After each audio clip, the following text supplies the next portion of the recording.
हमारे साथ मौजूद हैं नारी देवी देवरा मंदिर समिति के अध्यक्ष दीक्षराज रावत जी, और जिन्होंने ये पूरी लंबी यात्रा 7 महीनों की जो देवरा यात्रा है उसको निभाया है।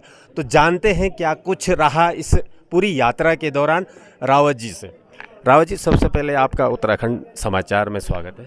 धन्यवाद उत्तराखंड समाचार चैनल के लिए, और आपके लिए भी बहुत बहुत धन्यवाद जो आप इन विषम परिस्थितियों में भी आप हमारे साथ चल रहे हैं। रावत जी, लगभग 7 महीने की देवरा जो यात्रा है वो पूरी हो चुकी है, और अब घरे जो देवरा है उस पे देवी निकली है। क्या कुछ रहा इस पूरे कार्यक्रम में? चारों दिशाओं में लगभग कितने गांवों का भ्रमण हुआ, और अब आगे क्या कार्यक्रम होना है? मैं चैनल को बताना चाहूँगा कि हमारी भगवती नारी देवी चंडिका माँ दिनांक 17 नवंबर 2023 को अपने गर्भगृह से बाहर देवरा के लिए निकली थी। तो उस दिन से और जो अभी तक भगवती ने सर्वप्रथम अपने मंदिर से होके और चारों गांवों का भ्रमण किया, जिसको हम घरे देवरा कहते हैं। उसमें तमाम अन्य छोटे छोटे क्षेत्र भी आते हैं, और उसके पश्चात सर्वप्रथम पूर्व दिशा, उसके बाद उत्तर दिशा, फिर पश्चिम दिशा, और लास्ट में माता भगवती अपने दक्षिण देवरा संपन्न करने के उपरांत अपने मंदिर पहुंची, और तत्पश्चात घर देवरा का कार्यक्रम शुरू हुआ। तो लगभग मैं बताना चाहूँगा आपके चैनल को कि लगभग संपूर्ण देवरा जो पूर्व पश्चिम उत्तर दक्षिण, इसमें लगभग हम लोगों ने लगभग 1500 और 2000 तक के गांव कर लिए हैं। ये बड़ा कठिन परिश्रम होता है जब देवी के साथ चलना, वो भी नंगे पांव, एक टाइम खाना। यही तो देवभूमि की एक बड़ी पहचान है, और इसीलिए इसको उत्तराखंड को देवभूमि कहा जाता है, क्योंकि यहाँ देवताओं के प्रति लोगों की जो अपार श्रद्धा होती है, उसी का परिणाम है कि न कोई थकान, न कोई कष्ट रास्ते में, और सीधा सीधा जो है हुजूम उड़ता गया और चलता गया, और लोगों की भीड़, आस्था की भीड़ जो है देवी के साथ जुड़ती गई।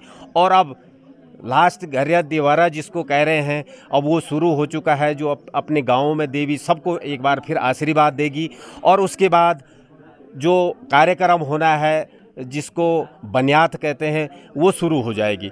तो रावत जी, अब इसके बाद घरिया देवरा समापन के बाद क्या बनियात के कार्यक्रम है, क्या कुछ रहेगा उसमें? अच्छा, मैं अभी आपने आस्था के ऊपर बात की ना, तो मैं आपको समझाना चाहूँगा। जब हम उत्तर दिशा में थे तो आपने एक वीडियो बहुत वायरल हुई होगी कि नदी का सीन जो था। तो मैं आपको कहना चाहूँगा, मैंने खुद वो नदी पार की, और एरोलों ने और भगवती ने, आगे हमारे भगवती थी। तो मैं बताना चाहूँगा, बिना आस्था के और बिना शक्ति के कुछ नहीं है। जब हम नदी पार कर रहे थे तो ऐसा लग रहा था कि साक्षात गंगा माँ वहाँ पे रुक गई हैं, स्थिर हो गई हैं। ये हमारा एहसास था। बिल्कुल मध्य नदी की बात कर रहा हूँ मैं, और मेरे बिल्कुल यहाँ तक का पानी था। तो उसी भगवती की कृपा से उसने हमें पार करवाया, और गंगा माई बिल्कुल ऐसी स्थिर हो गई कि हमें मतलब बहाव नहीं दिखा और नहीं कुछ आवाज़ सुनाई दी। तो ये तो भगवती की कृपा है ना। और एक बार नहीं, हमने 3-3 बार कुंड में नदी पार की, कालीमठ नदी पार की, और फिर हमने दक्षिण देवरा जाते थे हम तिलवाड़ा में नदी पार की। तो ये साक्षात उसी की महिमा है। तो अब जो है लास्ट जो अब घरे देवरा के बाद कार्यक्रम होना है, उसका क्या स्वरूप रहेगा? उसका स्वरूप मैं आपको बताना चाहूँगा। जब माता भगवती अपना घर देवरा संपन्न कर लेगी इन चारों गांवों का और हमारी ब्रह्मकोटि का और अपनी मायके का, तो उसके पश्चात 2-3 भगवती की पूजाएं हैं। वो उनको संपन्न करने के पश्चात दिनांक 7/6/2024 से मंदिर के ठीक ऊपर नारी और खचना गांव के बीच में भणतोली नामक एक स्थान है। वो भगवती की भणतोली है ही बोला जाता है उसको, वहीं उसका यज्ञ कुंड है। तो सर्वप्रथम वहाँ पे भगवती अपना कुंड वाला क्षेत्र बताएगी, क्योंकि वो ज़मीन के नीचे है और अभी लगभग सबको पता नहीं है कि कहाँ पे है। तो वहाँ भगवती अपना जो ब्रह्मा ठांगर है उससे बताएगी कि यहाँ पे मेरा ये कुंड है। तो वहाँ पे खुदाई की जाएगी और कुंड निकलेगा। तो तत्पश्चात हवन शुरू किया जाएगा और 7 तारीख से और 15 तारीख तक विधिवत हवन होगा। और हवन के बीच में जो कार्यक्रम होते हैं, यज्ञ पुरुष की शादियां हैं और उनके लिए कहा जाता है कि 360 शादियां होनी है उनकी कुल मिला के। और उसके बाद दिनांक 14 तारीख को भगवती की जो जल यात्रा आएगी और 15 को पूर्णाहुति होगी। तो मेरा संपूर्ण जनता से अनुरोध एवं अपील भी है कि आप अधिक से अधिक संख्या में आके माँ भगवती चंडिका नारी देवी का आशीर्वाद ग्रहण करने के लिए यथासमय अतिशीघ्र पहुंचने का कष्ट करेंगे। धन्यवाद। तो ये आपने सुना अध्यक्ष जी ने पूरा जो विस्तार से पूरी यात्रा का जो कार्यक्रम रहा वो बताया है।